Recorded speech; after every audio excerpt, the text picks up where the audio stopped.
après donc avoir vu le montage par assemblage, le montage par insertion, et avant de voir le montage par superposition, on va voir le mode de raccord qui permet de décaler le point de raccord d'un côté sur l'image et de l'autre côté sur le son.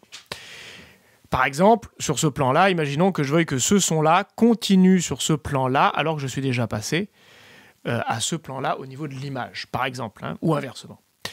Pour ce faire, je vais d'abord délier, regardez bien, je vais délier l'image et le son. Et un peu comme dans Première, vous avez un bouton qui sert à faire ça.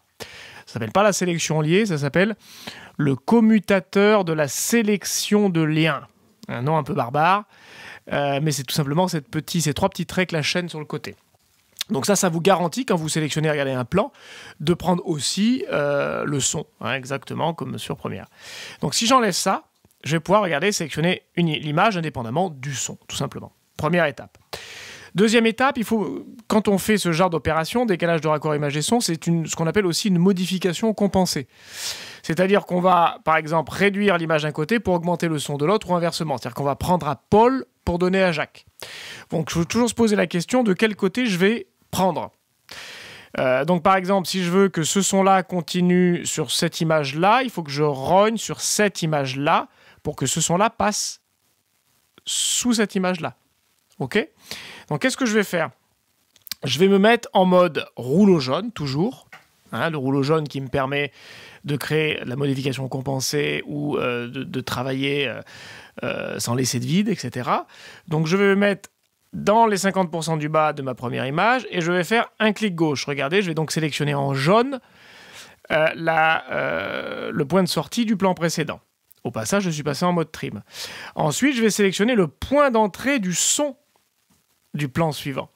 Pour ce faire, je vais toujours me mettre en rouleau jaune, mais avant de cliquer, attention, vous allez maintenir la touche Shift, qui va permettre en fait de faire une sélection multiple. Et de faire une sélection multiple, je dirais très large. C'est-à-dire que là, je choisis d'un côté le point de sortie image, de l'autre côté le point d'entrée son, mais ça pourrait être même le point d'entrée son ici ou ici. C'est très très large. Donc là, je choisis le point d'entrée son du plan d'après. Je reviens en mode rouleau jaune d'un côté ou de l'autre, peu importe. Et là, regardez, je vais pouvoir très facilement, regardez, ajuster mon point de raccord à l'image totalement indépendamment du son. C'est-à-dire que le son, vous voyez, le plan d'avant au niveau son, il va continuer sur le plan d'après, d'ailleurs en rognant sur le son du plan d'après.